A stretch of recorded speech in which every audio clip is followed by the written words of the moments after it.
Hello, my friends. Welcome back to A Common Touch of Fantasy. My name is Paul. Thank you for joining me today. I am going over my wrap-up from the last week, March 24th through March 30th, and also talking about my time management in the last week. So, my stats are as follows. Only 2 books finished this week. Those were 2 library books. 20 and a half hours of actual reading. That is a half an hour more than the last week, which is decent. However, it still isn't close to my 25-hour goal yet.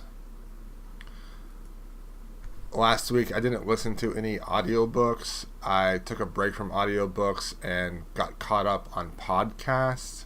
I probably listened to over 20 different episodes of podcasts in the last week or so. So that's basically what I was doing instead of listening to audiobooks. The first book that I read was Boundaries. This is by Henry Cloud and John Townsend. This is a religious book about boundaries and how to set boundaries in your own life and how to respect the boundaries of others that are in your life. I thought this was a fantastic book. I really thought that it was really grounded in a lot of simple to understand truths that really showed me what creating boundaries is all about. The biggest thing that I have to take away from this book is understanding that you can only really control how you feel, how you are setting your own boundaries in your own life. You can't control other people's reaction and how other people think and how they respond to your boundaries. And we can't take responsibility for how other people feel based off of our own boundaries. And that's very important. That's an important thing to remember when we are communicating with others and restricting time with others and really just focusing on how to live a more meaningful life. It is so important to remember that their reaction and how they feel has no indication on you as a person. And that's the thing I took away the most from this book, which I highly recommend if you want to read something about boundaries, if your boundaries are weak and you're also a Christian or you're okay with biblical text. The second book I read was a reread, which was the Jordan B. Peterson book, 12 Rules for Life, An Antidote to Chaos. Now, I'm very torn on this book, mainly because Peterson annoys me. He really does. I listened to this first on audiobook, and the audiobook annoyed me, and from what I've watched from him online on YouTube, he himself annoys me. So Peterson is someone that I've been looking into for almost a year now. I've been reading some of his things that he's read, or what he's written. I've watched some of his YouTube videos, and I did this because he is considered like the intellectual person on the right or on the conservative side of things, and I felt that at that moment that my leanings towards the left were not being balanced out at all. So I wanted to find someone that could kind of balance that out a little bit, and so I looked into Peterson. I watched some of his YouTube videos, and I find him to be annoying because I think the way he talks can come across as being condescending and basically saying, I am speaking the truth, why aren't you really believing me type of way, and his voice pitches in a way that makes me react defensively right away. So reading this again in print form really was a much better experience than listening to it on audiobook, just because less of Peterson's personality is in the actual book. Now, I'm not saying that Peterson doesn't have some good points about certain things. However, I think a lot of what he says and a lot of what he writes is hidden behind a lot of pseudo-intellectual arguments where he will go on and on about things that are loosely connected to the point he's trying to make.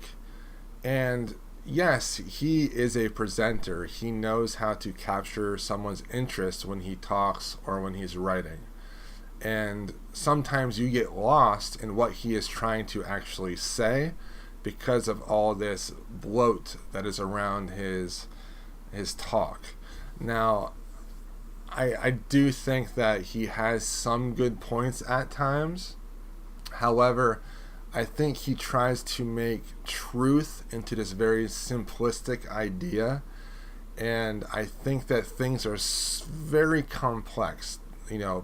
Different arguments, different issues in the world are extremely complex, and I think that he tries to simplify things too much so to try to prove that, yes, dummy, this is simple, you should believe this type of argument. And I just don't really jump on board with that type of argument.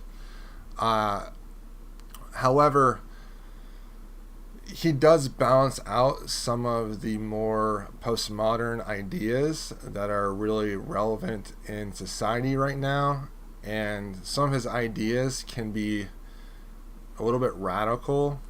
However, it makes you realize that the truth is more a little bit in the middle than it is on like one far side or on another far side.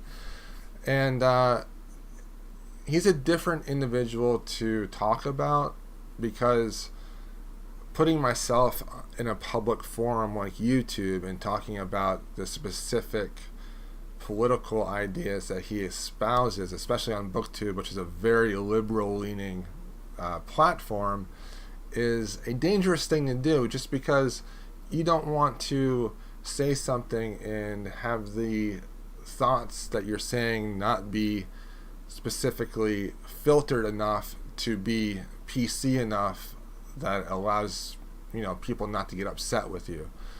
And I do think that some of his ideas are wrong.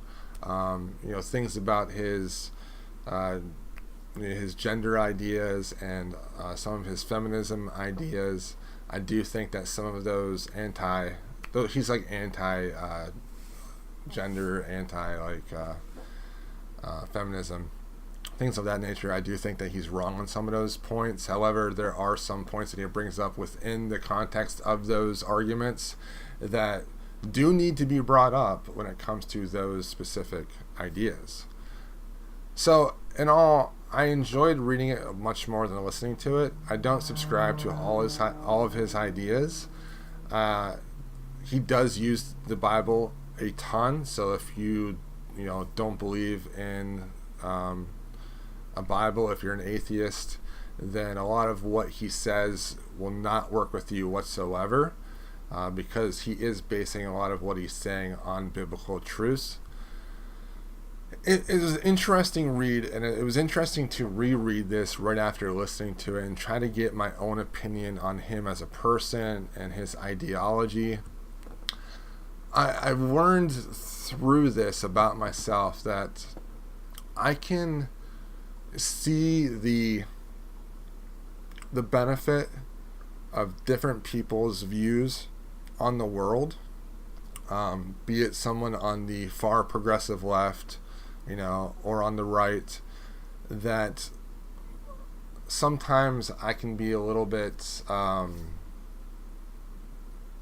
can be molded into believing kind of what the person is saying based off of what the facts that they're giving, things of that nature. Because really, whatever you believe in as far as ideology, you can find sources to basically prop up your argument of how you believe.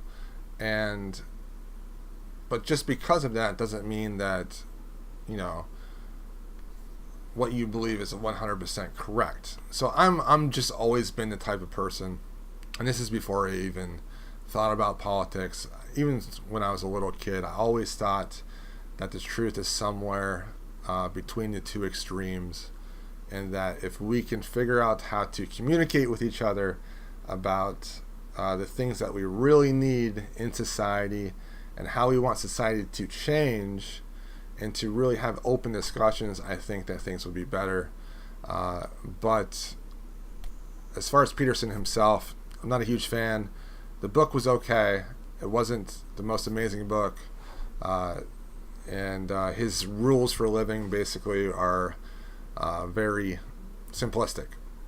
So I'd give this between like a 2 and a 3. I definitely enjoyed it more reading it in print form than in audiobook form. Okay, let's look at my time management. Time management from the last week.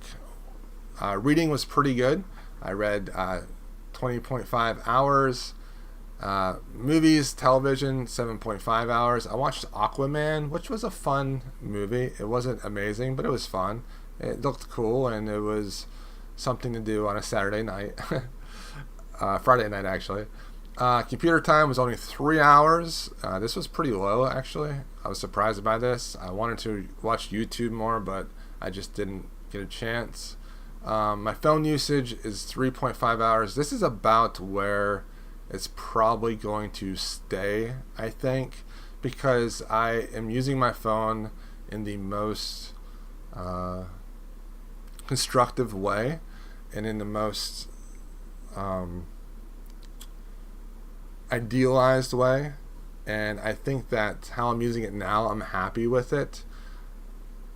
I believe my highest use of an app is Voxer, and that's the last week was only about a little over 30 minutes for the whole week, which is pretty good.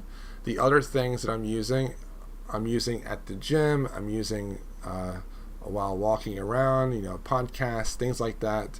It only measures the amount of time that something is on the screen. And, putting my phone down elsewhere while I'm doing other activities has really changed everything. I basically am not addicted to my phone anymore, which is fantastic. So if you look here, we have 6 hours plus the 7 hours. That's about 13 and a half hours of screen time for the whole week. And I feel like that is really good. I am really happy with that. And I can tell that my thinking is getting much better as well because of this. Less stress, less anxiety about different things. And I'm seeing really an improvement overall in my mental health and my health in general, because I am exercising about 6.5 hours a week, which has been fantastic. It's pretty close to my ideal time management. I just need to read more and use the computer a little bit more. I'm trying to figure out how I got that 50 hours and where I'm losing so much time. I think I'm losing so much time with all the random maintenance things and just family type things that I have to do, and I guess that's okay. So my goals for the last week were pretty good. My primary goal, of course, was to read an hour a day of nonfiction, which I did, 20 minutes of exercise each day, and to eat a little bit cleaner, which I did for the most part. I feel a lot better recording this today than I did recording this last week. Secondary goals, I finished all of these and was able to do all of these, and things are going pretty good as far as time management and goals. I'm really excited about creating my April goal video, which I'm going to make right after this, and I'm going to talk about my goals for the month of April and also my TBR for the month of April. So I'm really looking forward to that. Alright, so this has been my wrap up for the last week of March. Thank you for watching, and I hope you guys have a great time.